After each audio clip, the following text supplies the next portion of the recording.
neuroscience here at Stanford, and is also a professor emeritus of social and political philosophy at École Polytechnique in Paris. In addition, Professor Dupuy serves on several different committees that advise the French government on issues of science and technology, including acting as the chair of the ethics committee for the French High Authority on Nuclear Safety. He's also written a wonderful and insightful book on the history of the cybernetics movement called The Mechanization of the Mind on the Origins of Cognitive Science. And in the cybernetics movement, as recounted by Professor Dupuy, we find the genesis, or at least a kind of rebirth in their contemporary guise of concepts such as self-organization, control, and information. In debates between figures like Norbert Wiener and John von Neumann, we find tensions that still exist today in attempts to think through the implications of complexity. Professor Dupuy is also able to talk about complexity as a phenomenon broader than the quantitative approaches that we often find in the science of complex systems. So he draws on various intellectual traditions. As we'll see today, he finds relevance in diverse thinkers such as Hayek and neuroscientist Francisco Varela, and helping us think through these issues of complexity. So thank you, and please welcome Dr. Dupuy.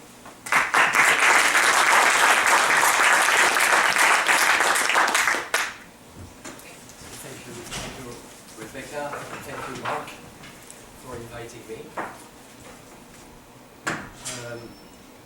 It's a pleasure and a privilege. And thank you, Rebecca, for choosing this beautiful illustration of my talk. The Dali painting, the wounded soft watch. It expresses very well what I've been trying to say today, that is the tendency of time to curve around itself. Well, in physics it's an old idea. In the social and human sciences it's much less clear. The subtitle, I've chosen a subtitle, and I'll explain to you why later. Variations of the future perfect. I'm talking the grammatical tense called in English the future. But when it comes to this tonight, I will have finished my difference.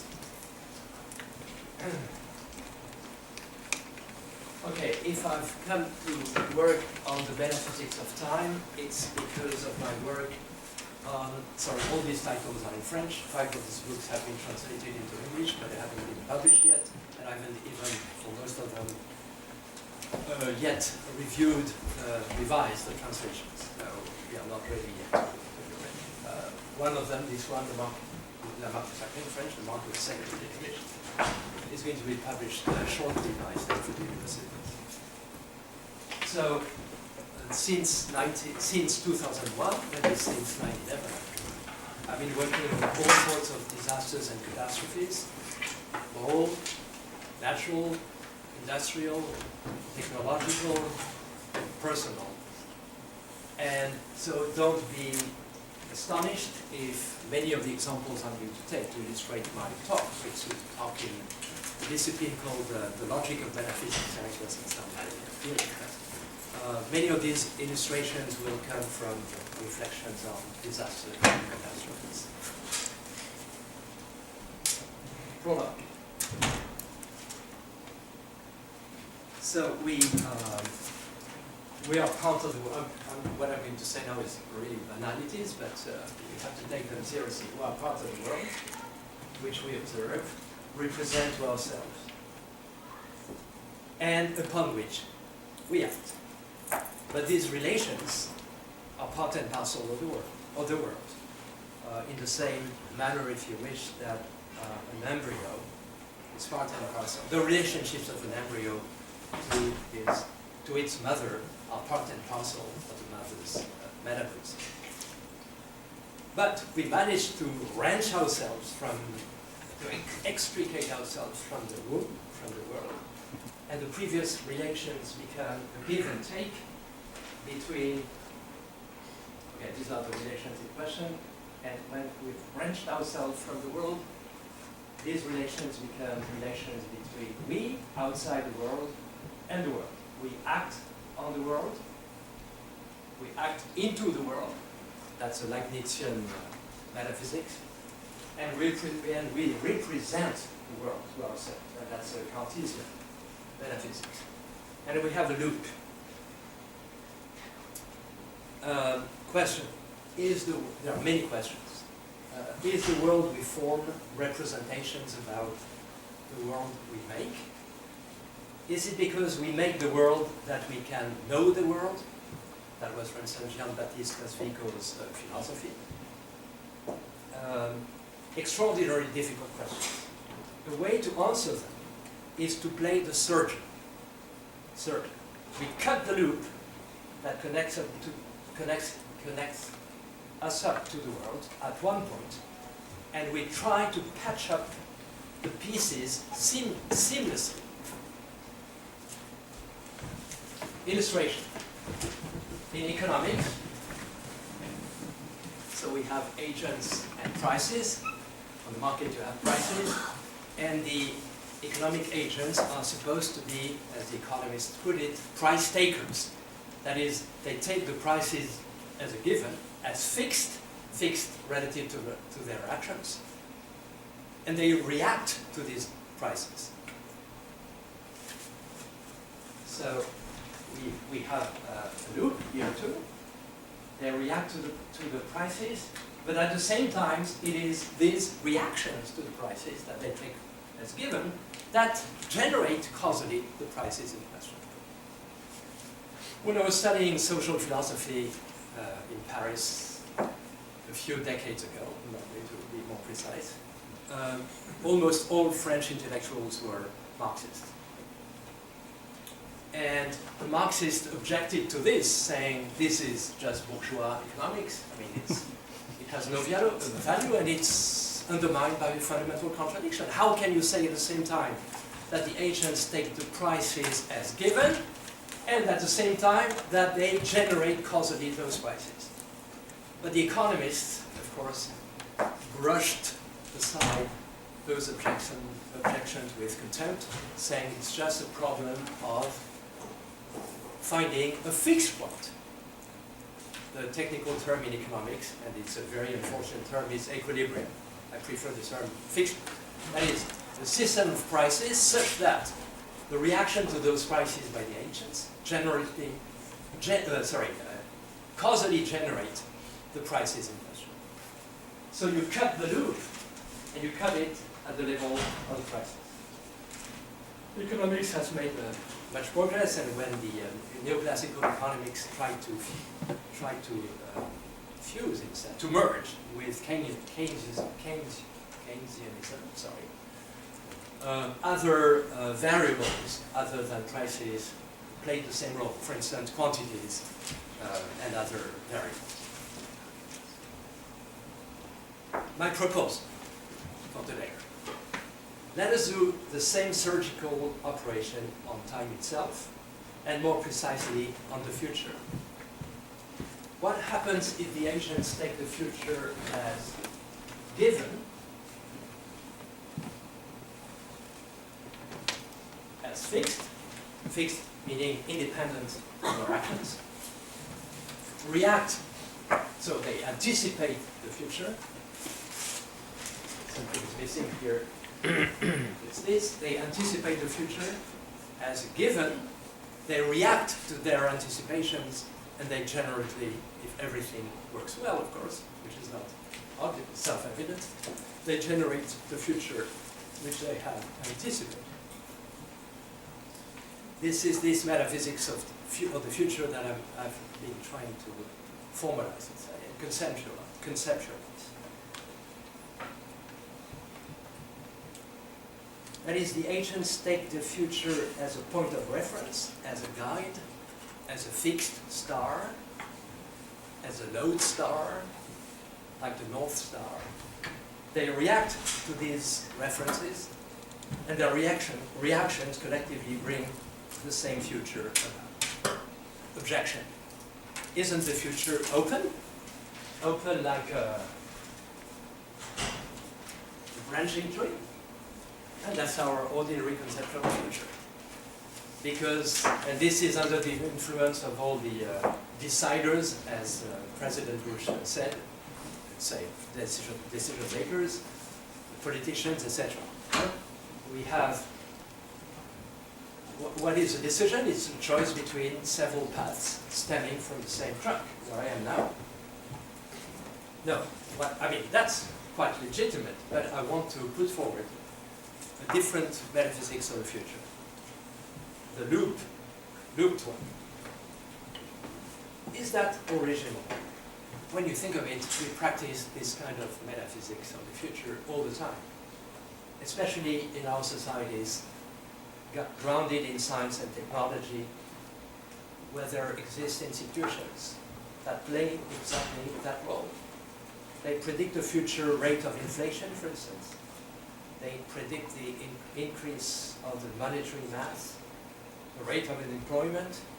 They predict the state of the traffic next Sunday on the freeway. They predict climate change. They predict how we are going to vote on election day, etc., etc. They know quite well, these institutions, that these predictions, their predictions, will turn out to be correct if and only if our reactions to them make them correct. It's much more sophisticated than a simple self-fulfilling prophecy. It's to act according to a self-fulfilling prophecy. So we find the same problem of circularity and the search for a fixed point. The future being the fixed point. Illustration. I'm going to show you now the last 5 minutes of Al Gore's movie documentary, An Inconvenient Truth. And pay attention not only to what he says, but to the mise en scène, to the staging of what he says. That's very important. So I hope it's going to work. Yes.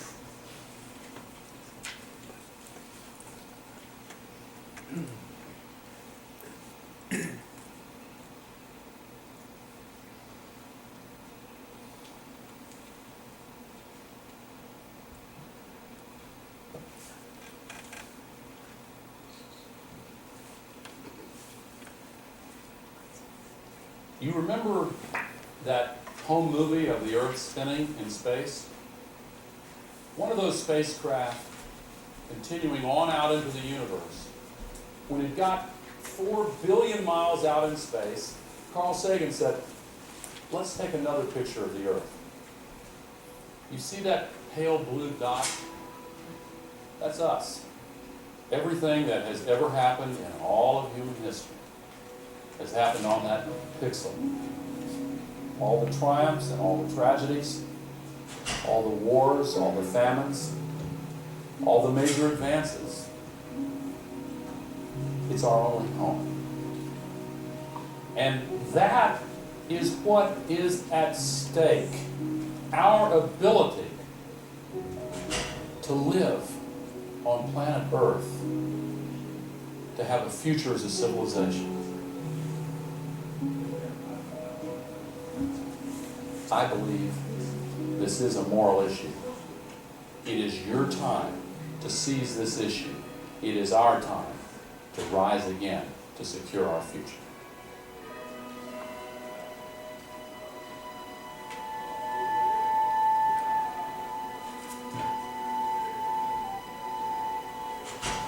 There's nothing that unusual about what I'm doing with this. What is unusual is that I had the privilege to be shown it as a young man.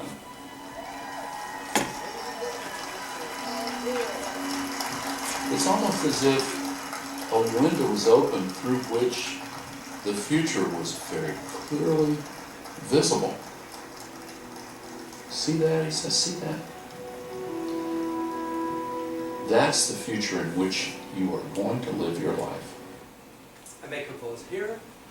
The mise en scène, the staging is fabulous, because the camera, the dolly, is behind his shoulders. But we see him seeing something which he calls the future. So there is an object that he is seeing, and this object is the future. But we do not see what he's seeing. But nevertheless, we are assured that there is an object that he is seeing. Okay, that's exactly the point I'm trying to make. Now, let's see the ending.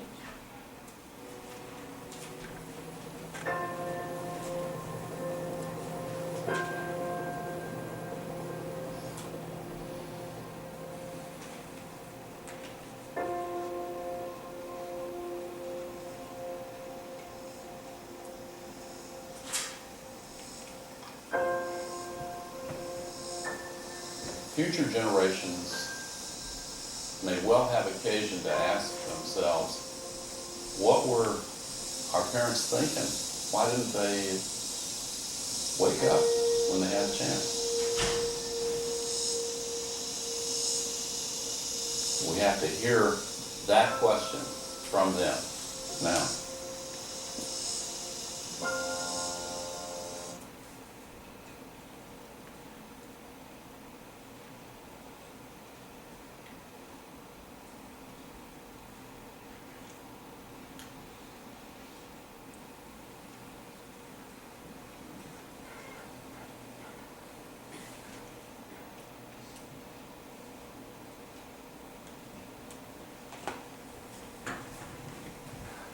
Let's read this out loud.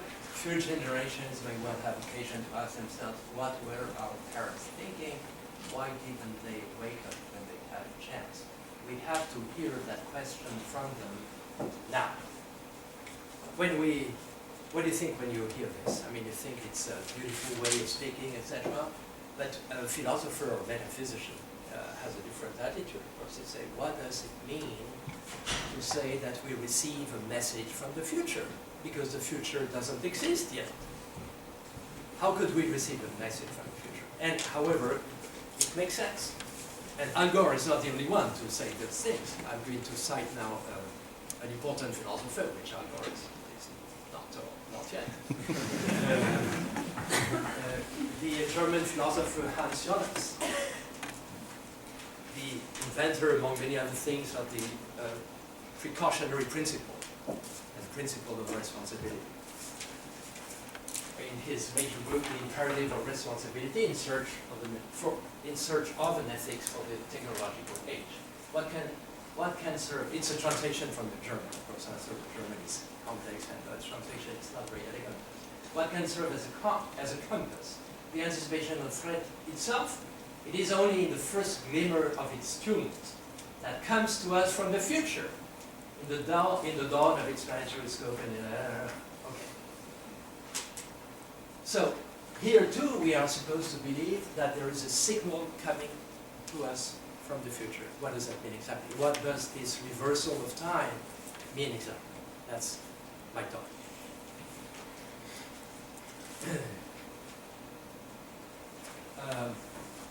A few people understood that very well, what is at stake here. It's the Greenpeace participants in the failed Copenhagen conference, that was in December 2009. The conference completely sabotaged by two countries, China and the US, as you know. And they posted a series of posters showing the leaders, the greatest countries at the time, but just made older by 10 years. And so these people are supposed to speak to us from 10 years ahead. Your president, and they all say the same thing, I'm sorry, we could have stopped catastrophic climate change, we didn't. And the subtext is also, act now, change the future. This is Lula, president of Brazil at the time, he's no longer. This is Angela Merkel, well, she's still in power. And this is my magnificent president of the time, Sarkozy. So, we could have stopped catastrophic climate change. So, you see, they speak to us from the year 2020. What does that mean? Should we take this literally? What philosophical sense can we have? Okay, that's what I'm trying to the problem that I'm going to try to tackle. But first I want to focus on the act. Act now, change the future. Well, where is it? Act now, change the future. Here. For a philosopher, a metaphysician, this doesn't mean anything. Whatever your philosophy of time, whatever your philosophy of the future, you simply cannot change the future. To change the future would mean literally that you can, between now and the future time t, there is something you can do such that if you do it, then the future won't be what it's going to be. Doesn't mean anything. We do means it's a philosophical nonsense. I'm not the only one to say it. One of the most important metaphysicians of the 20th century is often called the Leibniz of the 20th century, the American David K. Lewis, who died 5 or 6 years ago, said it beautifully in a very important and difficult text. It's a David K. Lewis. What can we do by way of changing the future, so to speak? Is to bring it about that the future is the way it actually will be, rather than any of the other ways it would have been if it reacted differently in the present. That is something like change. Okay. We make a difference. But it is not literally change, since the difference we make is between actuality and other possibilities, not between successive actualities. The literal truth is just that the future depends counterfactually on the present. It depends partly on what we do now. So, when we say we change the future, when we believe that we can change the future, it's not that we can literally, causally change the future. The future is what it will be. It's that the future might have been different had we acted differently. And that's the use of this grammatical tense is precisely what is called a counterfactual proposition. So I apologize, I'm going to have to introduce a few philosophical concepts, metaphysical concepts. They are not very difficult. And I'm going to try to illustrate them as much as I can with appealing illustrations. So for a French person, the most obvious example of what a counterfactual proposition is the famous quote from Pascal in the Pensée. Cleopatra's nose, had it been shorter, the whole face of the world would have been changed. Okay, this is a counterfactual proposition. We would like to say things such as, had Cleopatra's nose been shorter, Mark Antony wouldn't have fallen in love with her, and the history of the Roman Empire would have been radically different from what it turned out to be. And we would speak Russian or whatever now here, and imagine whatever precisely. We want to say something about this possible world that is not our actual world, but that might have happened. A few concepts. To illustrate the difference between counterfactual conditionals and normal conditionals, called indicative conditionals, is a famous example. Okay, consider the proposition, if Shakespeare didn't write The Winter Tale, then someone else did. Consider now B, if Shakespeare had not written The Winter Tale, then someone else would have written it. Well, one can be assured that A is true, because The Winter Tale is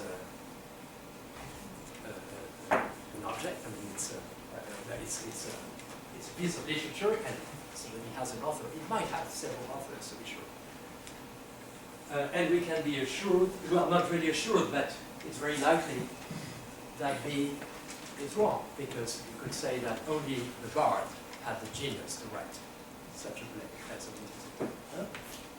So you see that the if-then doesn't have at all the same meaning in the case of indicative conditionals and counterfactual conditionals.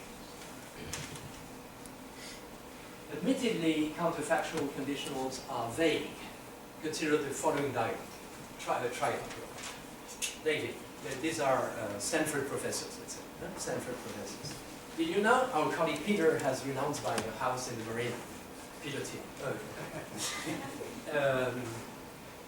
And then Peter Marx says, well, if he had, he would be broke. Not Peter.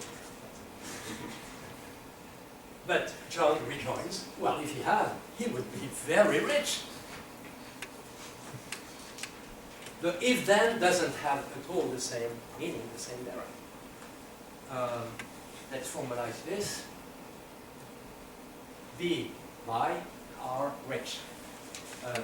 What Marx is saying is that by entails not rich, and what John says is that by entails rich. What John says is, if he were to buy a house in the marina and could buy it, that presupposes that he would be extremely rich. In philosophy, these conditions are called backtracking counterfactual conditions. Backtracking. Okay. There is a fundamental choice to make here between two fundamental metaphysics of the future. One is called causalism. The symbol C here, I didn't find anything simpler to get copyright, but here it means counterfactual. A entails counterfactually B if only A causes B. If you take that as an axiom, then you are a causalist. Non-causalist, it's, for instance, you consider that you have a counterfactual power over the past.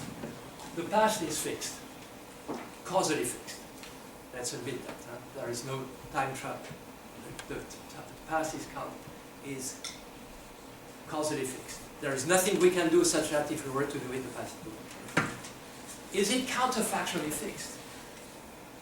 Not necessarily so. Let me give you two illustrations. One is very personal. Some of you already know it, but I always return to it because it's a fixed point in my life. I'm half Brazilian, let's say. My children are Brazilian. And I have a daughter who lives in São Paulo, Brazil, and she couldn't find a job. She was raised in Paris, but she couldn't find a job in France. That's the crisis of our countries. Huge scandal. And so she decided to live in Brazil. She's perfectly bilingual by control, it's not problem for her. She got married last October. And she works for a French multinational, Veolia. And so she will never return to France to live, but she returned to France for vacation or for a job. And it turns out that she was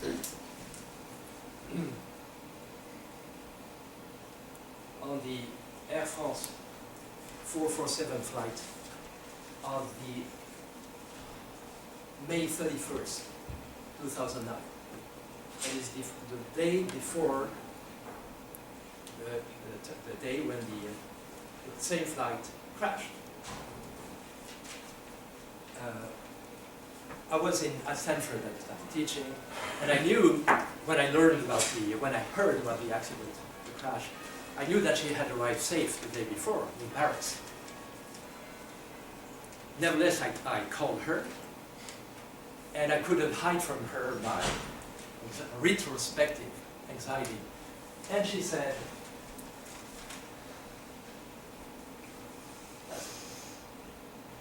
this. If I had decided to delay my trip by one day, well, the crash would not have happened.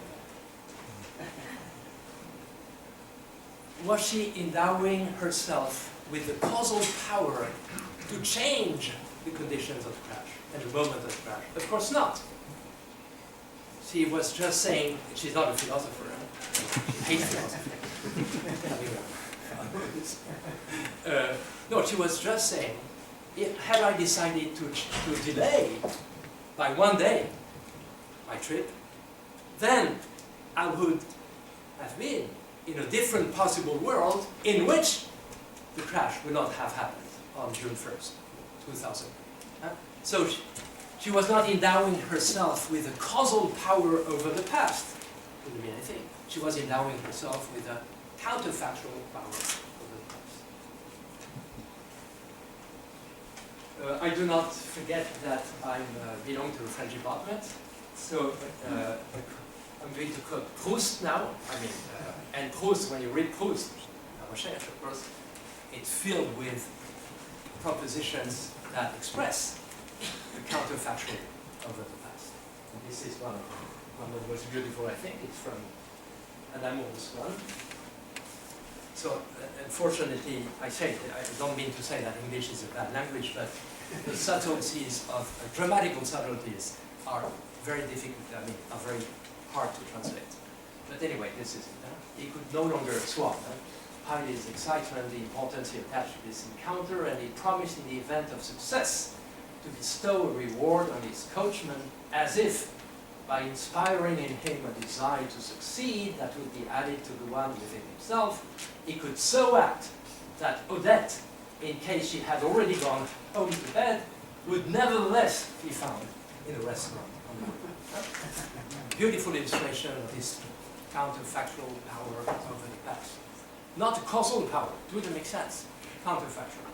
So if we take seriously the possibility, or let's say no, that's not possibility, the legitimacy of using backtracking counterfactual conditionals of this kind, then you are in a completely different metaphysics of time than the one we're accustomed to. I'm going to consider a series of non-causalist metaphysics of time. I don't know if you know that bit, but the scenario approach was founded by two French philosophers, Gaston Berger, who is, among other things, the father of Maurice Béjart, and Bertrand Jouvin. And they coined the terms of prospective, like perspective, but pro in that in forward, and the terms of futurable, futurable, that's ugly in English, that is possible futures. And there was, at the beginning, this axiom: there can be no science of the future is not the realm of the true or false, but the realm of possibles, hence the notion of possible futures. So there is no science of the future. Well, the problem with this approach, the scenario approach, which has been flourishing in many, many disciplines, is that it deprives the future of all reality. The fact that there might be other futures than the one we'll have, and in a sense we already have now,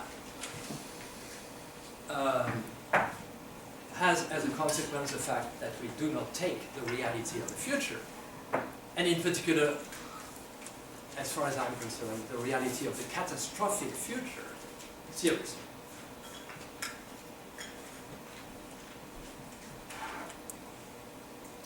So this is what this approach, scenarios approach, the confusions that it makes. Okay, Michel doesn't important who wrote that. It's exactly the same philosophical framework. All who claim to foretell or forecast the future are inevitably liars, for the future is not written anywhere. It is still to be built. This is fortunate, for without this uncertainty, human activity would lose its degree of freedom and its meaning, the hope of the desired future. If the future were totally foreseeable and certain, the present would become unlivable. Certainty is death. Because the future has to be built, it also cannot be conceived as a simple continuation of the past. There is for a philosopher, this is a mixture of very, very different things. It's really, how to say really, which, Melange. yeah. Trying to find a very disparaging word. Yeah. Well, it confuses in particular. A crazy quilt. Yeah. It lumps together in particular what is uncertain and what is undetermined. And that's completely different. What is uncertain is relates to what we know about the world. It's an epistemic uncertainty. What is not determined, it's an ontological property. It is not determined. In parentheses, but I will use this term later if time permits, Heisenberg's principle, which in French, English, and other languages we translate as a principle of uncertainty. Actually, in German, it's Unbestimmtheit, and it means more. Well, it means both, but it means much more indeterminacy than uncertainty, and that's radically different, of course. In one case, it's ontology, in the other, epistemology.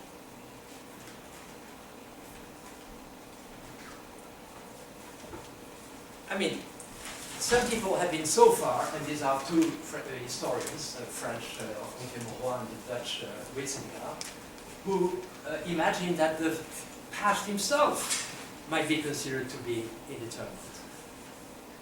There is no privileged past. There is an infinitude of pasts, all equally valid.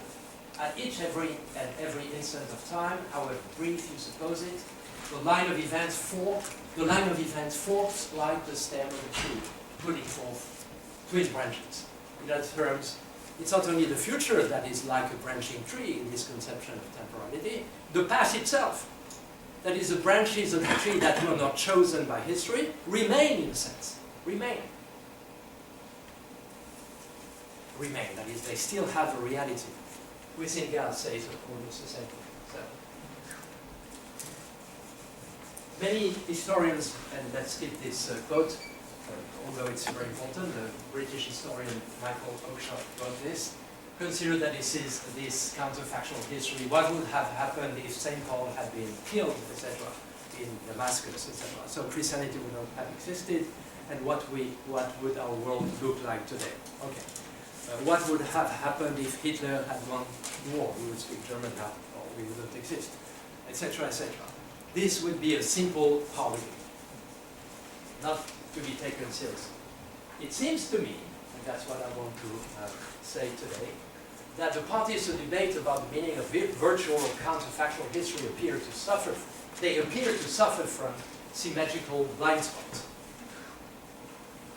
The what-if historians, virtual history, counterfactual history, they argue as if the possibilities that did not become actual kept existing forever in a kind of eternal limbo. What did not happen? Hitler didn't win the war, but he might have won it. Okay, that remains real. And the mainstream historians, like Oakeshott, who refuse to ascribe any meaning to counterfactual reason as if agents endowed with free will, didn't make any difference in the way events occur. Those two positions are, in my sense, inadmissible.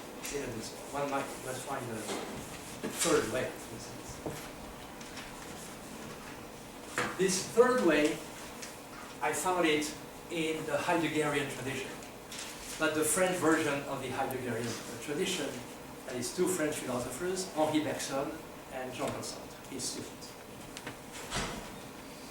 This is what Bergson wrote in 1930, in French and in English. I believe it was talking about the work of art. I believe it will ultimately be thought obvious that the artist creates a possible at the same time as the real when he brings his work into being. In other terms, possibility is a retroactive modality. Before Picasso, that's the example he takes, painted Les Demoiselles d'Avignon, which you can find at the MoMA, SF MoMA. You know what these misses are, by the way, in parentheses, no? You don't know what they are? Prostitutes. It's a brothel. This is considered to be one of the most important paintings of the 20th century. This is a depiction of a brothel in Avignon. Okay. Before Picasso painted Les Demoiselles d'Avignon, that painting, as an object, as an artistic creation, was not possible. It became possible only when Picasso painted it. And Bergson went much further than that. Once Picasso had painted Les Demoiselles d'Avignon, it's not only that that painting became possible at the same time that it became real, it also became true that that painting had always been possible. It was not possible before it was painted. Once it was painted, it became true that it had always already been possible. This is the quote.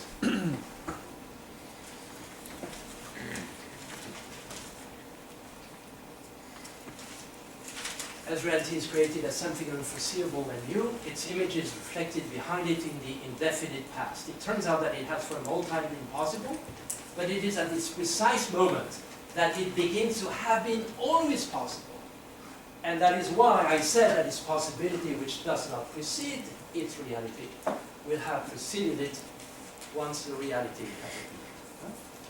So something was blue, and it becomes red. It's not only that it's no longer blue, it is that it has always been red.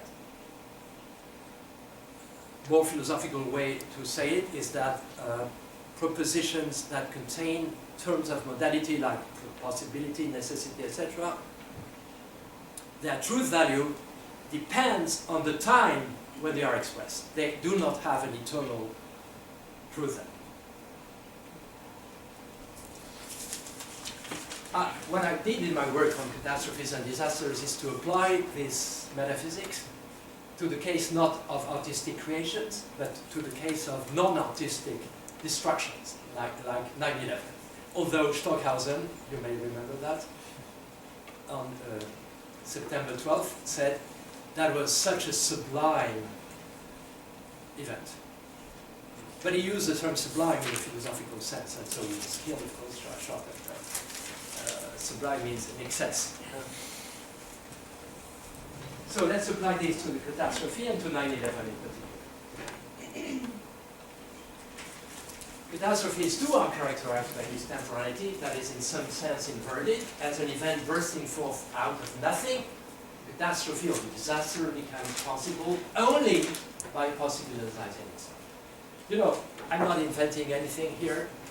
I remember on September 12th and 13th, etc., the days after, many commentators, especially in America, said, now the worst has become possible. The worst has become possible. That is, before 9/11, the worst was not possible. But 9/11, obviously, is part of what they called worst.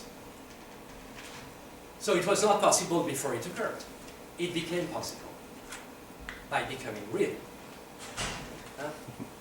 But you know, this is not something that I'm from the southwest of France, near the Pyrenees, peasant society.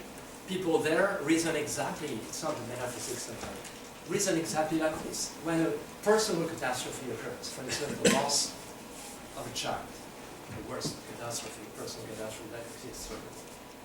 These people say, well, form of fatalism, it was written, so it was written.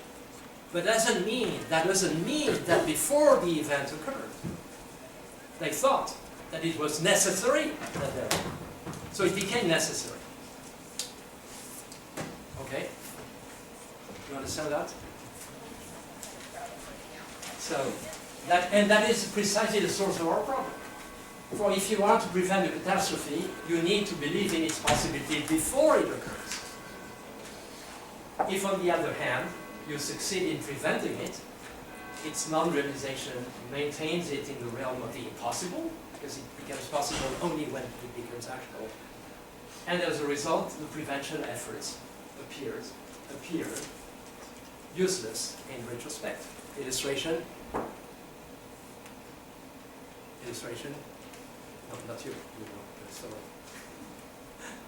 Illustration.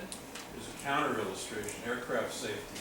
You don't need to wait for a plane crash to believe that following safe procedures in airliners is worth it. Well, that's a very interesting case, yes. But that's, as you said, that's a counter. But an illustration of what I'm saying. Well, it's Y2K, of course. Zillions of dollars were spent. The catastrophe didn't occur. And after the fact, after the catastrophe. People said, my God, all this money is spent in vain. How about if it had been spent and that was the cause of the non-existence, non-occurrence of the catastrophe? Huh? So, okay, I'm going to skip the precautionary principle and consider what I call an antidote to Bergson's metaphysics that I found in Sartre. This is a famous picture of Sartre with his cigar being lit by Che Guevara. I mean, with the quote, "Man is no more than the sum of his past within." So that's it. That's a quick.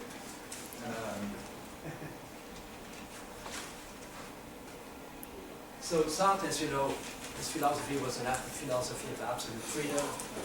As human beings live, they are absolutely free, and their freedom resides entirely in their capacity to choose, that is, to invent their lives. Future-oriented counterfactual propositions such as, if I were to do this, the consequences would or might be that, and I'm entirely responsible for them, whatever they be, make full sense. However, as soon as death has turned life into destiny, and that may happen before your biological death, as his play No Exit, Miglo shows very well. Those people are dead on stage, but actually they continue to talk to each other. But since they are dead, they have lost their freedom. Then backtracking counterfactual propositions, such as, had I had more time to devote to my work, that's the example taken by Sartre, I would have written the novel of the century. Those propositions are completely devoid of meaning and serve as mere alibis or cheap excuses. The stuff bad faith, in this world, is made of. So forward counterfactual propositions, okay, that's a sign of our liberty.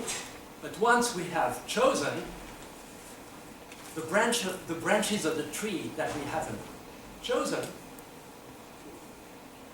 no longer exist.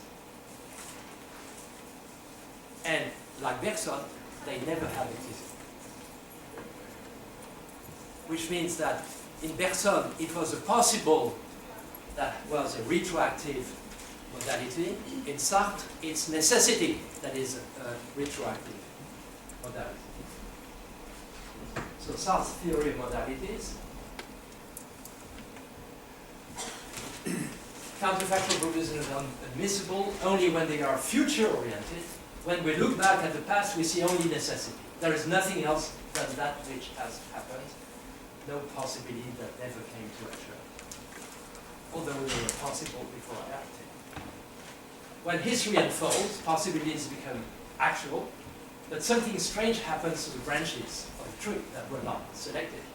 It is not that they have become impossible. It turns out that they were never possible.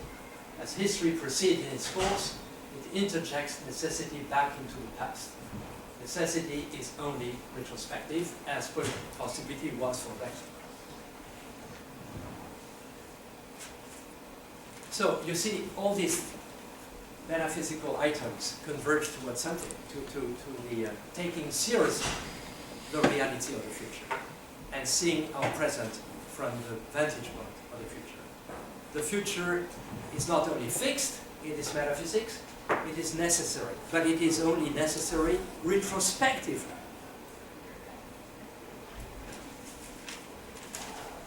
So,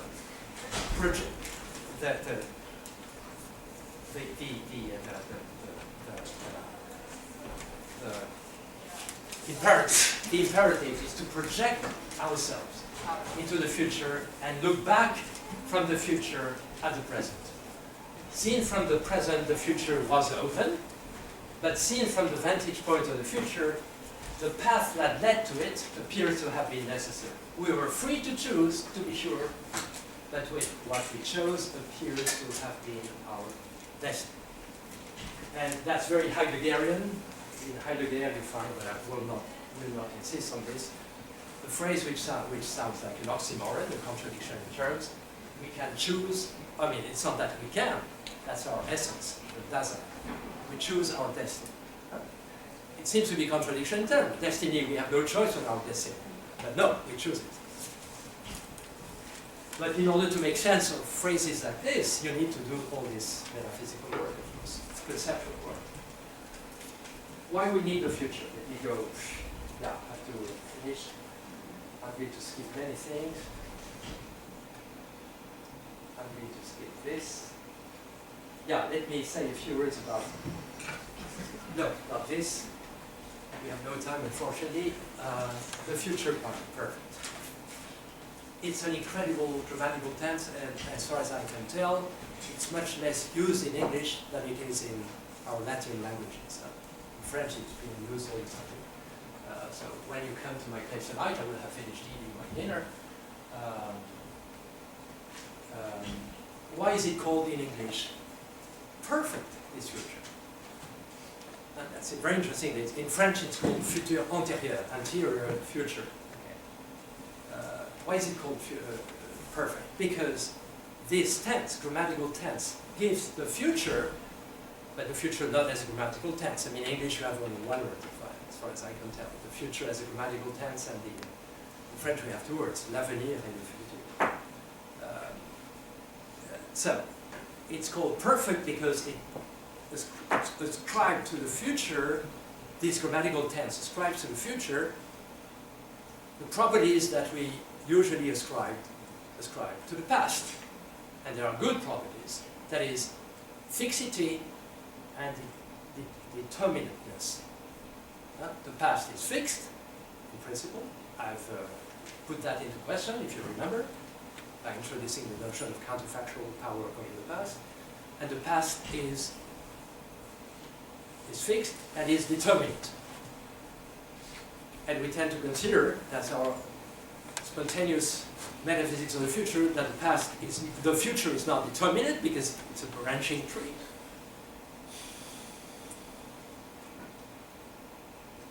And it is not, it's neither determinate nor certain, of course.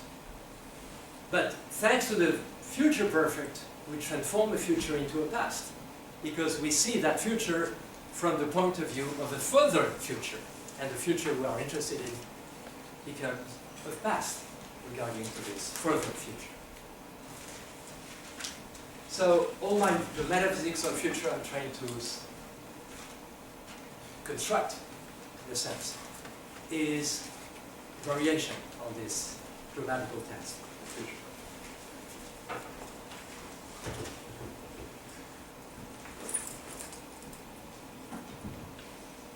Well, why do we need the future? Why do we need the future? Well, this is a famous paper by the American computer scientist Bill Joy, the inventor of the Java language, internet. Bill Joy, published in the journal Wire in 2000. And why the future doesn't need. It's the title. Our most powerful 21st century technologies are threatening to make humans an endangered species. So, I agree with Joy. The future doesn't need us. And we always believe that the future needs us, that we have is called the duty regarding our responsibility towards future generations. And you find that everywhere, including in the preamble to the French Constitution. I don't buy into it. It's not the future that needs us. It is us who need the future. And why do we need the future? Because it is a future that bestows meaning on everything we do. And this is also a Sartrean philosophical item. It is a future that bestows meaning on the past. You remember this quick, the journalist asked Chu and I, can you assess the impact of the French Revolution? Well, it's too early to tell, responded Chu and I. Yes. This is one possible meaning of the French Revolution, but as Sartre said, the meaning of the French Revolution will always be in suspense. If the door of the future were closed, and I'm citing here Dante, you see that logic in English, unfortunately. Thus, you can understand that our knowledge will be entirely dead at the moment when the door of the future is closed. If the future were obliterated, it is not only the future that would be obliterated, but the whole meaning of the whole human adventure, and the past included. This is what is at stake, precisely. It's not only the future, it's not only the sake of the future, the sake of the entire human history. Well, I have to conclude, I know. So I'm going to conclude. I don't know how. I will need a good amount of time. Give me 5 minutes. Well, too much, I suppose. No? Okay. That's my own construction. The doomsayer's paradox. What is the doomsayer's paradox?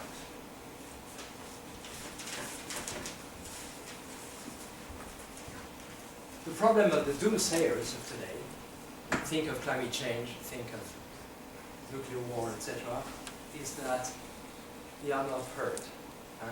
We do not manage, we know what we have to know about climate change, for instance. That doesn't change anything to our behavior.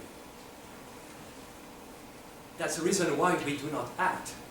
It's not because we are uncertain of what's going on. It is because even when we know, we do nothing. And if we do nothing, it's because we are not capable of transforming this knowledge that we have about the threat in question into belief. We do not believe what we know. So that's the major hurdle, the major obstacle. So the idea is to make the prospect of a catastrophe credible. Well, you must increase the ontological force of its inscription in the future. But if you succeed too much, in a sense, in achieving that, then you've failed, because if you do that, it's not because you want the catastrophe to be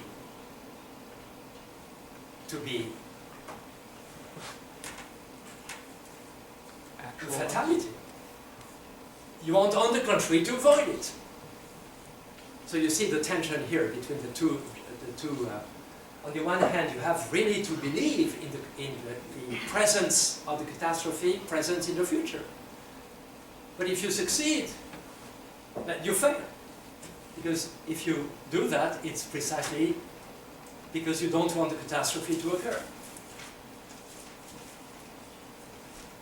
This is what Hans Jonas also writes so well in the same book. The prophecy of doom is made to avert its coming, and it would be the height of injustice later to deride the alarmist because it didn't turn out so bad after all.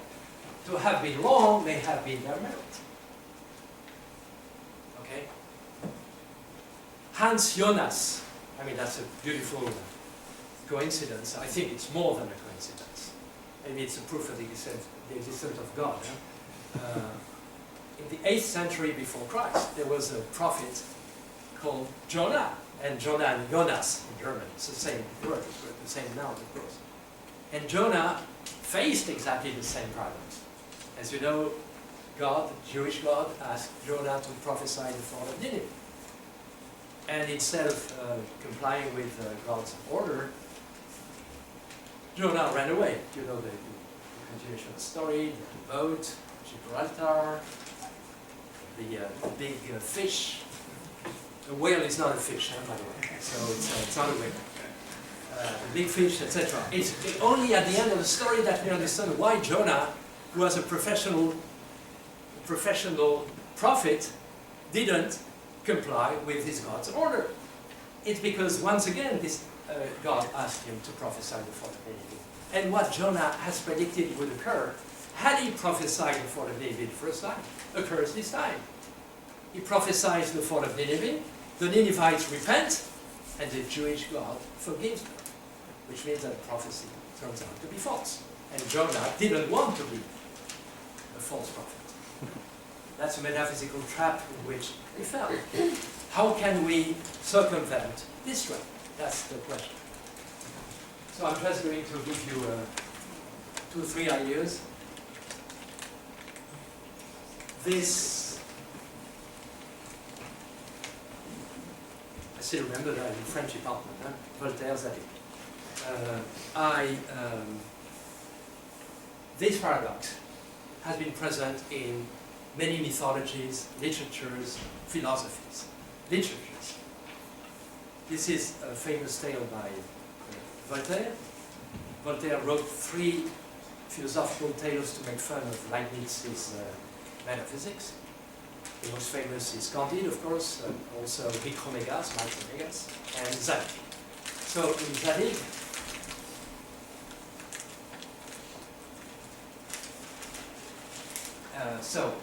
let's read out this. Zadig, the hero of the story, sees his travel companion, who looks like a hermit, murdered the nephew of their hostess on the previous night.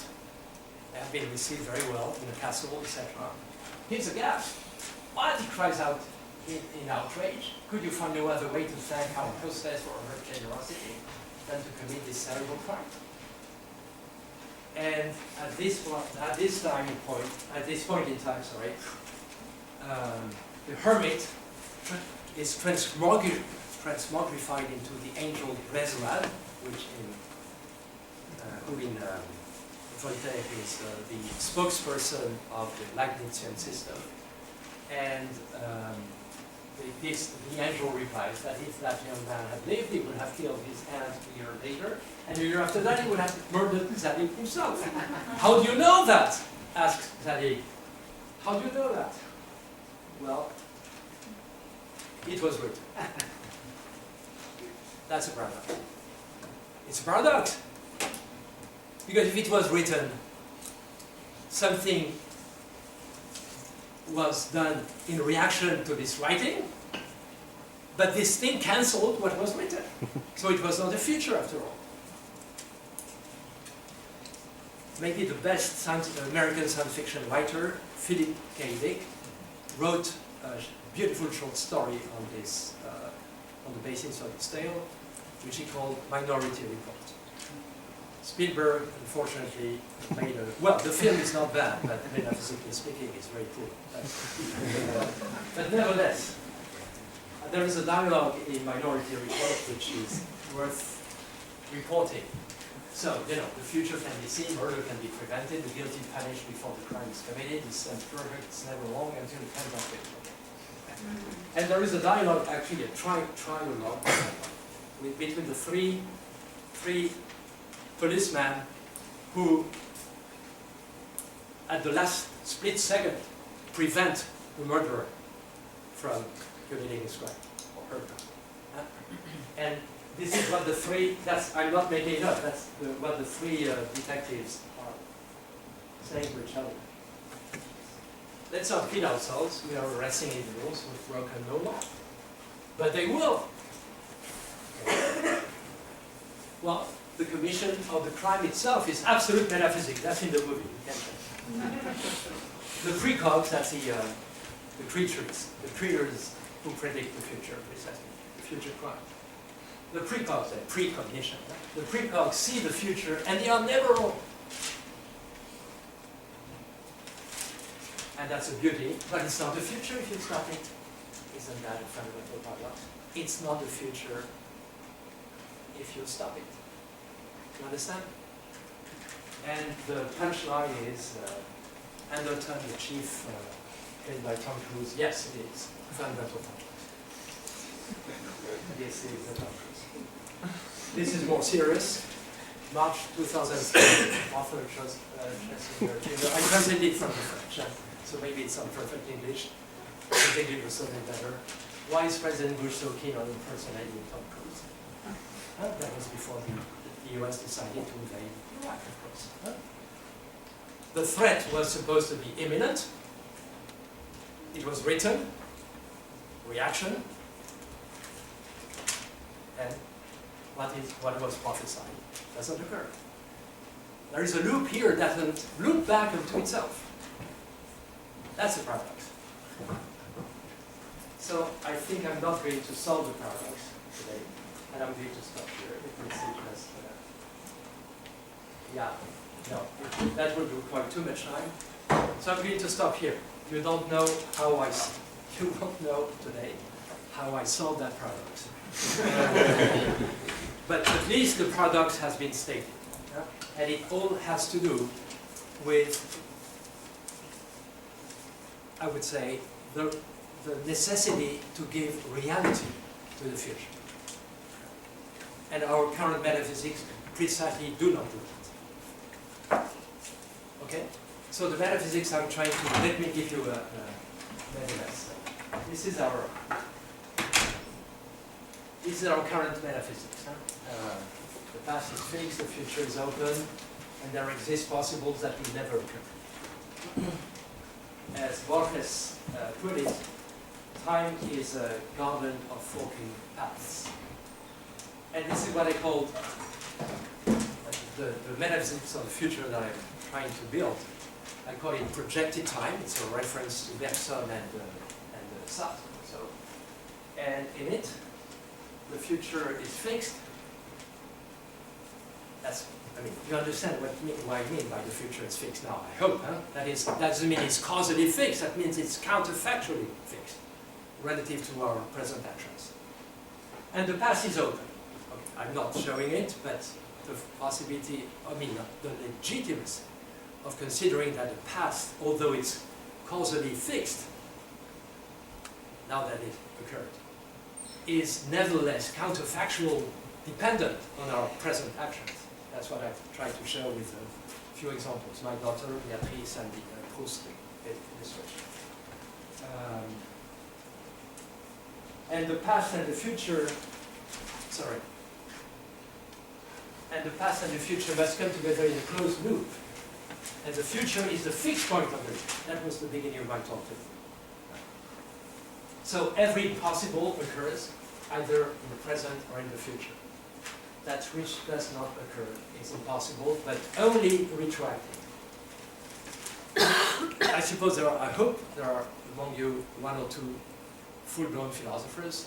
What I've been trying to do is to give a new solution to one of the oldest problems in metaphysics. It's called, well, it's already.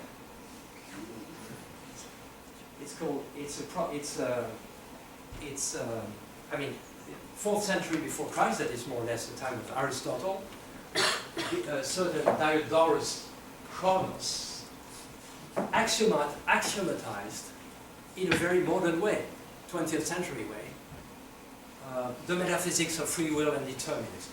And this is how we proceeded. Free, self-evident actions. The past is fixed. Secondly, the impossible does not logically follow from the possible. Thirdly, there is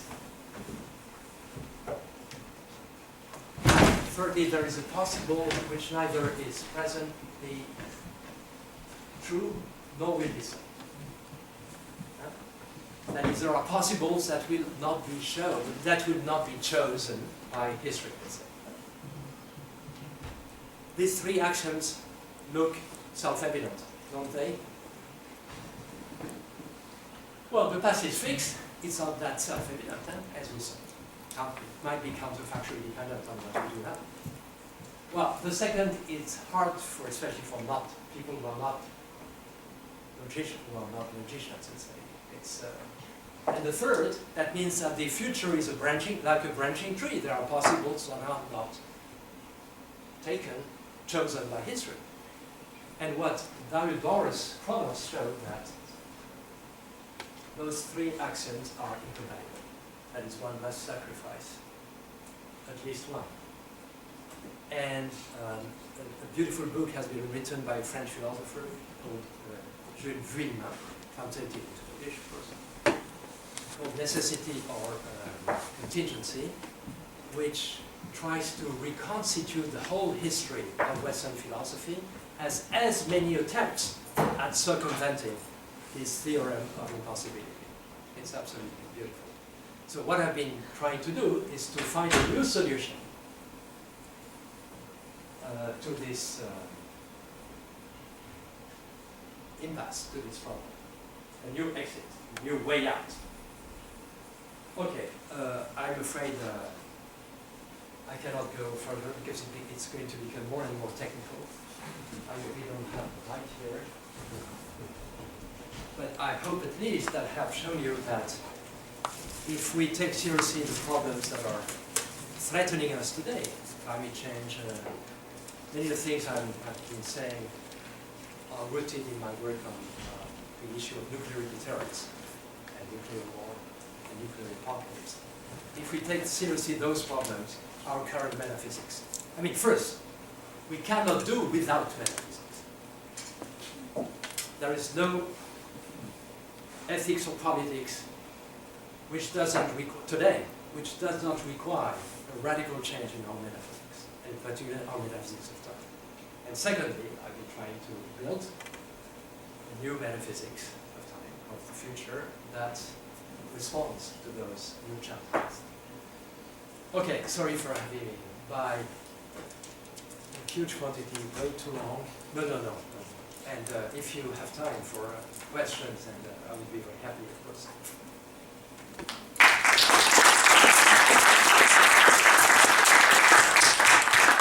I'm very frustrated because I've shown you a puzzle.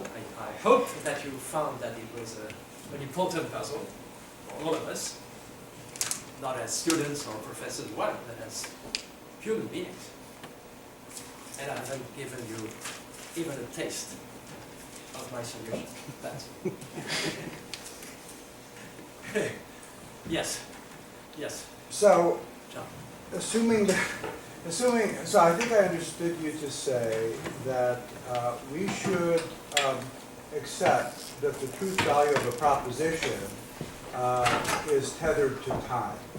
Is that Yeah, correct? exactly. Okay. Tethered to time. That's Okay, right. so Yeah. then the question becomes, so if a proposition P is true, that means that its truthiness, to quote George Bush, is a function of time. Yes. And because of the law of excluded middle, its falsiness is also travels exactly against its truthiness, right? Exactly. Yes. So the question. But only, John, only for a given class of propositions that include terms of modality, such as possible, necessity, contingency, and possible, necessity, contingency, and forget one. Anyway, I can Possible, look impossible. them up. Possible, impossible, necessary, and contingent. Yeah. So Only those propositions. So all of this axiomatizes that the middle must be excluded, tertium non datur, right? Yeah. Okay. Oh, but yes, that doesn't.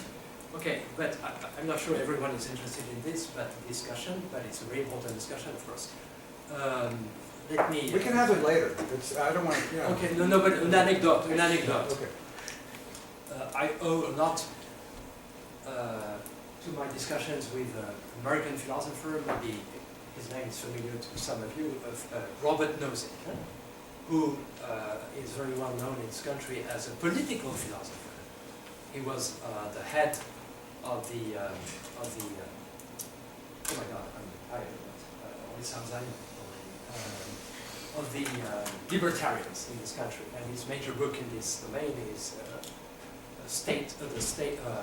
how is it? Anarchy State Utopia. Huh? Anarchy State Utopia. Anarchy State and the Anarchy State and the exactly. But before becoming a political philosopher, he was a philosopher of science, and he studied with Hempel, the famous philosopher of science, and he studied the philosophy of quantum mechanics. And I invited him a good number of times to Paris, to my research center. He gave talks. And the last time I saw him was 6 months before he passed away, had cancer, etc. And then he told me that he wanted to return to the philosophy of quantum mechanics. And the point he wanted to clarify in quantum mechanics was precisely this point. Namely, that in quantum mechanics, as well as in this kind of problem which he had been working on also. For those of you who know that, I don't know. Actually, I don't know who you are, a few of you. So I don't know what you know, what you do not know. But in case, I'm saying that behind all this, there is a famous puzzle, paradox, which he invented. He gave it a name that has not his name, Newcomb's paradox, the Newcomb paradox. Is that familiar to some of you? Okay, the Newcomb paradox. And behind all this is a new solution that I put forward to the Newcomb paradox. That should, I close the parenthesis here. So he wanted to return to the philosophy of quantum mechanics, because thanks to his detour through political philosophy, he knew how to make stronger statements about the nature of propositions in quantum mechanics, and namely, precisely what we are talking about, namely that the truth value depends on the moment they are indexed over time.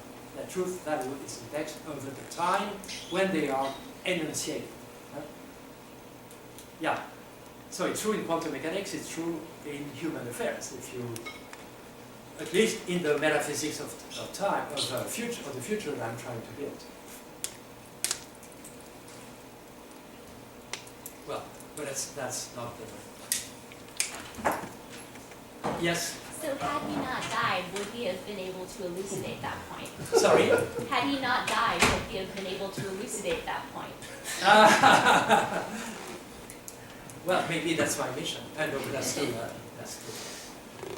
vain to say that. Yeah. So, what is the connection with complexity? You may. You may ask this question. You didn't put it to me, but there is a fundamental concept in complexity theory, as I understand it, and that's where the reference to Hayek and the Varela made it at the beginning makes sense. It's a notion of self-transcendence. Self-transcendence. Francisco Varela in neuroscience and neurophilosophy, Friedrich Hayek in social philosophy, both of them came with the notion of, well, self-organization, auto-organization, etc., but also self-transcendence. And self-transcendence of the system, it's the capacity of the system to produce its own exteriority. And that's exactly what I'm trying to do with the future. If you remember what I said at the beginning, taking the future as fixed, and again, there are many institutions in our society which function exactly on that basis. The predictions that we take as fixed. But fixed, you understand now what it means. Fixed doesn't mean causally fixed. It means counterfactually independent of our actions. They might be causally dependent on our actions. The future is causally dependent on our actions. But in the metaphysics that I'm trying to build, it is counterfactually independent of our actions. It's fixed. So if we take the future as fixed, while knowing very well that we cause that future to occur, we are precisely in the case of the case of self-transcendence. It's the self-transcendence of the future. If you like, that was my first analogy. It was not very solid, but in that metaphysics of the future has more or less the same role as the prices in economic theory. The agents, all of them causally produce the prices, and nevertheless, they take them as counterfactually independent of their actions. This is a key figure of the theory of complex systems, at least as I construe it, self-transcendence. So, I could summarize what I said in one sentence. This is an attempt at making the future as a self-transcendent entity. Another illustration of that is, of course, God. God in a secular perspective, of course. We make gods in a secular perspective. If you are a believer, of course, you believe that God really exists, so you don't have to make it. But we make gods, and nevertheless we take those gods as transcendent entities, but actually they are self-transcendent. So I could summarize my philosophy of disasters and catastrophes by saying that we must, in a sense, sacralize the future. Sacralize in the sense of making it self-transcendent in relation to our actions. Oula. I don't know if everything I'm saying makes sense. You know, I've been, yeah, when you work on these things, you become crazy. You have to do something else. You play tennis or whatever, but yeah. So I'm way outside of philosophy, but I'm just curious whether some of the trends in physics about multiverses and Yeah. associated with Yeah. multiverses, does that intersect with your philosophy Yeah. about the future at all, or are the relationships only superficial? You know, I'm not really qualified, but I'm working with physicists, let's say, with philosophers of physics, and in particular philosophers of quantum mechanics, and more precisely quantum information theory. And well, it seems that it makes sense. Yes, we are, as a group, we are working on that. Yes, yes. I mean, the shape. Okay, the shape of our current metaphysics of the future is the branching tree. It's a decision maker view, but it's the most common view today. As if the possibilities were before us, and we choose one of our liberty. Dates back to Leibniz also, but Leibniz thought that was the privilege of God. God had all the possible worlds in front of him with a capital H, and he chose the best. But the shape of the metaphysics that I'm trying to construct is a circle. It's a circle. A loop with a cut at the level not of the past, but of the future. And the future is the fixed point of that. And that very shape, according to my colleagues and friends, who are philosophers of quantum mechanics, can be found in quantum theory too. So I'm neither a philosopher nor a physicist. Yeah, okay. but as I understand the multiverse notion very poorly, is that at each instant in time, Yeah. any possible actions that could occur, in fact, do occur, and they occur in parallel with each other. But precisely, okay. And so all possible paths are in fact actual. And Yeah. But that's not this interpretation of quantum mechanics that I'm talking about, because that one precisely is the old metaphysics in human affairs. Remember what I said, it went so fast.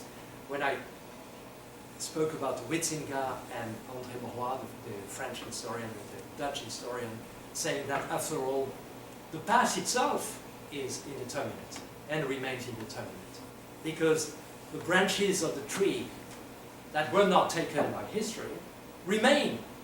They remain real. And so that's exactly what you're saying.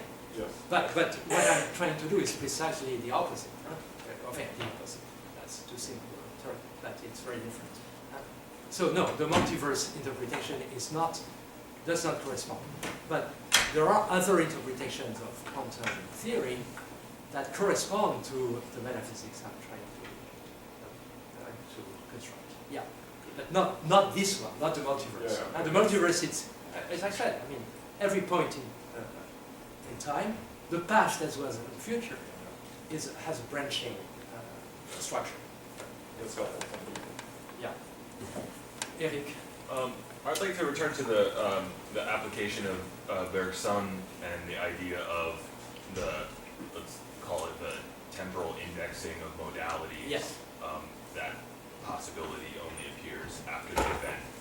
So I guess there's two ways that perception could be interpreted. One, that the possibility is only that the possibility is something real, or something that we that its emergence as possible is a metaphysical truth versus it's an epistemic or phenomenological experience that we have. We can only realize its possibility after the fact, even though it was possible beforehand.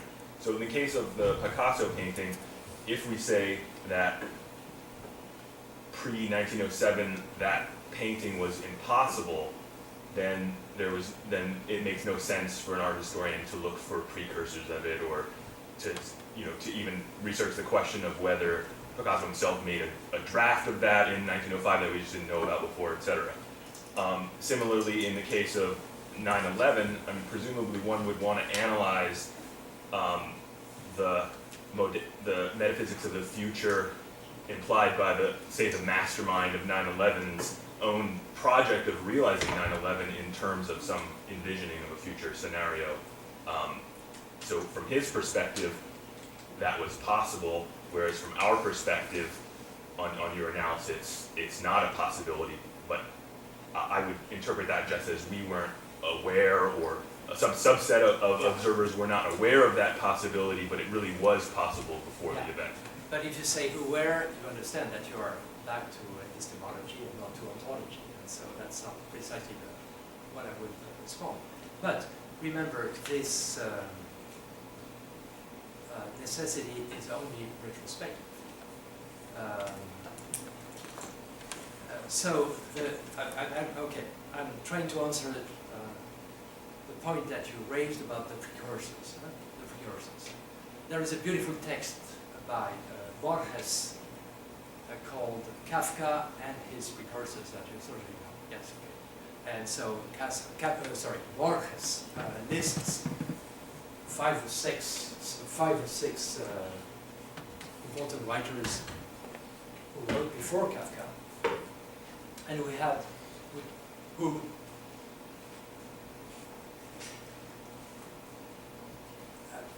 and nobody had ever thought of making any link between them.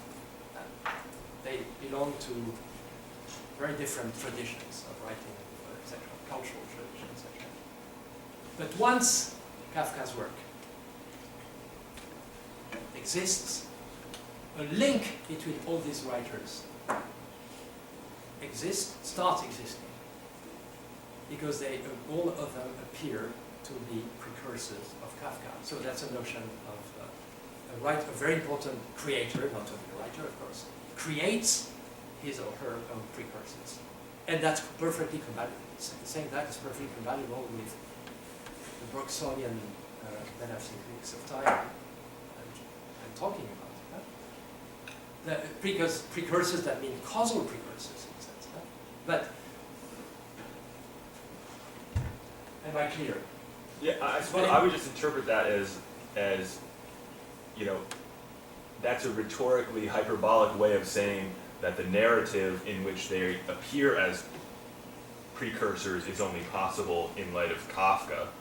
But yes, in the strict metaphysical sense, of course, you know, Kierkegaard, Dostoevsky, etc., pre-existed Kafka. So, yeah. So I mean, I guess in that sense, I would say even that example just shows that it's really at a phenomenological or epistemological level that the modality is operating rather than at a metaphysical level. I would say ontological, yes. That's your choice. I mean, here, I mean, no. I mean, no. You know, okay. For metaphysics, okay, what is metaphysics? My answer to that question is not Heidegger. So, metaphysics is a rational discipline. You know, metaphysics today is, there is no more research, philosophical research in metaphysics. On the continent, it has been so many times deconstructed that what philosopher would be stupid enough to try to build a career doing metaphysics? It has been constructed by, well, first by Kant, and then all the, you know, Heidegger, post-Heidegger, etc., structuralists, etc. Metaphysics still exists in this country, thanks to analytic philosophy. Thanks to analytic philosophy. And people like, okay, I cited only one, if I know well, David K. Lewis, certainly one of the most important. So very few people do metaphysics on the continent, and on the contrary here. It's a contrary here. So metaphysics, but what is metaphysics in that sense? It's not at all the sense given metaphysics by Heidegger and the others. It's a rational discipline that tries to provide answers to fundamental questions that we know very well science would never even tackle. And what is required of the metaphysics? I think it's two major qualities. First, it must be consistent. That's a fundamental quality. And secondly, it must be not true, but useful. Useful for the problems that you tackle. The metaphysics of the future that I'm trying to build, construct, has these two qualities, I believe. It is useful, it is even, I would say, necessary to tackle the problems of the future, climate change, the future, the nuclear predicament. All the examples that we are studying in the past, and giving the past on disasters and catastrophes of all kinds, precisely. It is useful for this, to tackle these problems. And secondly, that might sound vain, but I think it's not. I think I've been able to show that it's perfectly consistent. That's all I personally demand of metaphysics. Inner consistency and usefulness. You have a different choice. You know, there are many Bergsonians, students of Bergson, who say what you said, namely that Bergson, it's not that Bergson gave the possible this characteristic of being retroactive, etc., or Sartre necessity the same. It's that Bergson considered that the possible was an illusion. And there are texts by Bergson which more or less say that. But the text, the quote I showed, was not ambiguous. It becomes possible. Once the Demoiselle d'Avignon has been painted, it turns out that it has always been possible. But only at that moment onward. Not before. Before it was impossible. It was not possible. Yes, John. I hope I'm quoting the right dead guy, but I think it was Heraclitus who said you can't step into the same stream twice. Yeah. So what he did not do was discuss what is happening to the stream between the two times you stepped into it. So somehow that's a statement which I think I understand, which basically says that we call it a stream, but it's actually something that transcends the stream at the moment that you call it a stream, or and so therefore an action that we take, which we can measure that we've stepped into it, we do it at two different times, then the context of the action is different. And so in another way of using the word stream, it's not the same stream. Now the reason I asked you this is that, so I didn't, obviously we didn't have a chance to see the further development of what you're presenting, but so what you're doing, I think, is you're defining a loop, you're breaking it, you're doing some stuff, Exactly. and then you're putting it back together. Yeah, exactly. So what you're doing is effectively happening during the time that Heraclitus didn't talk about. In other words, the time base or the clock of the thing that you are depicting as a loop stops or goes on while you have broken the loop, and it either starts or you rejoin it when you put it back together. So maybe what I'm saying is utterly irrelevant to the conversation, in which case please tell me that. But No. I feel like the mere act. This is the reason I bring this So up. what is the question? Okay, so simulation. In simulation, you attempt to create a world that emulates the world that we live in. Is what you're doing somehow akin to simulation, because in simulation you can program the thing. So the thing that you do when you've severed the loop, done some stuff, and put it back together, is that like programming in some sense, in a metaphysical sense? Are you doing something, or are you merely analyzing with the loop that has stopped? Well, do we have more time or not? We can Yes, talk about this. just a little. So it's really for those who really want. Let me show you something. Of course, I thought I would never reach that stage, but okay, so I should do it otherwise.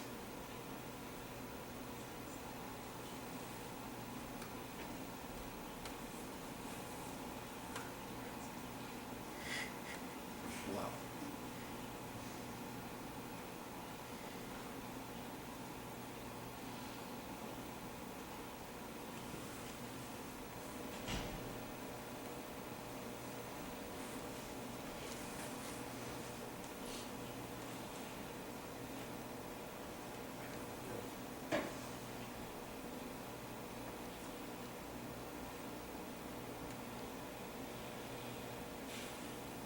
Yeah, maybe for it. Okay, this is a game. So there is on the table $1, and there are two players, Peter and Mary. Each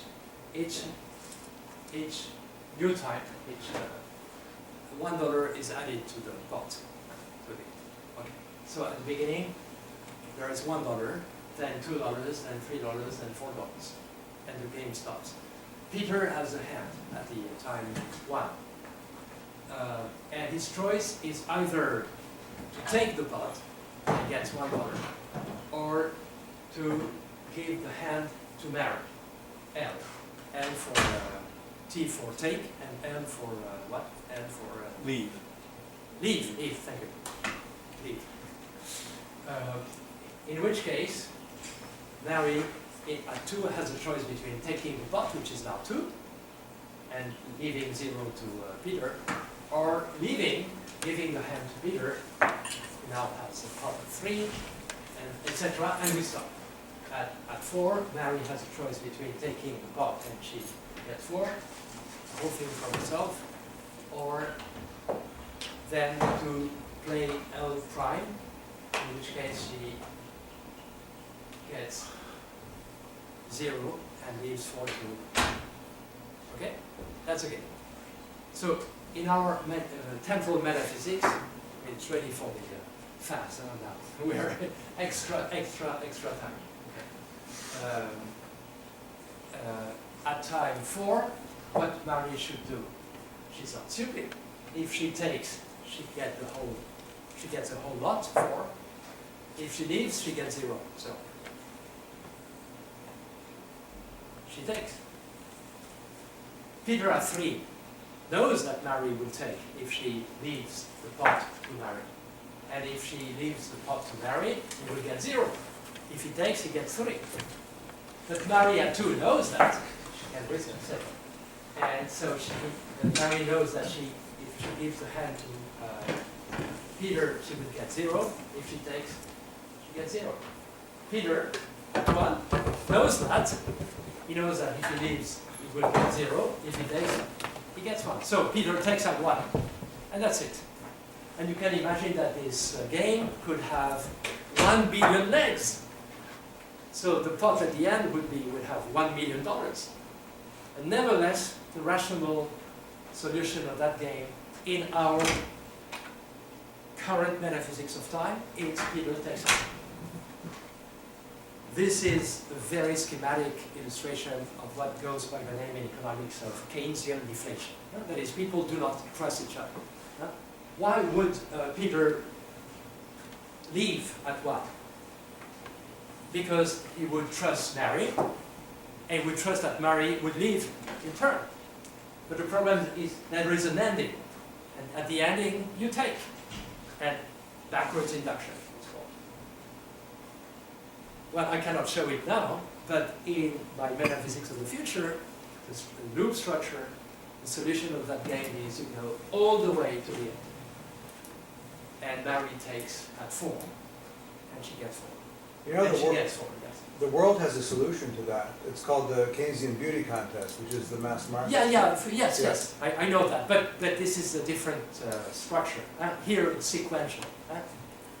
In the beauty contest, I mean, not everyone knows about it, but in the beauty contest it's simultaneous. We can talk more about that. Yeah. I'm actually working on that. Okay. Yeah, but you're right. It's called the specular game.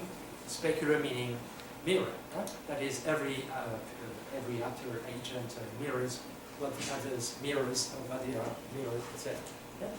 So, in the metaphysics, ordinary metaphysics, the metaphysics of economists, it's really pathetic. You could have one of the players here could have $1 million, and in the end, Peter gets $1. So, the metaphysics of the future I'm trying to build allows trust to occur, to exist. Or then we could say it's the metaphysics of trust. It's if there is trust in this, or another way to put it, more reasonable. If there is trust in this world, then we know that there is trust in this world, even in a capitalist economy. If not, I mean, it could be in China, or, well, China is the best example, but Albania, or where. If there is trust in this world, it's because there are many influential agents who do not place themselves in this ordinary metaphysics, and who go into the other that I'm trying to construct. Okay, that's an illustration of the power of this new metaphysics of the future.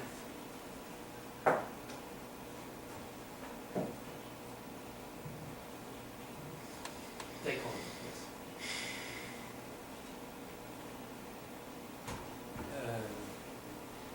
Well, I mean, I'm really amazed that you seem to be wanting more.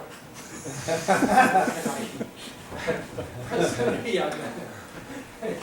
Well, there is another option. We have some spots open for dinner, so if anyone wants to go yeah. and continue the conversation, you can also do Do you want to do the link? Allez, d'accord. Un examen demain. D'accord. Okay. So.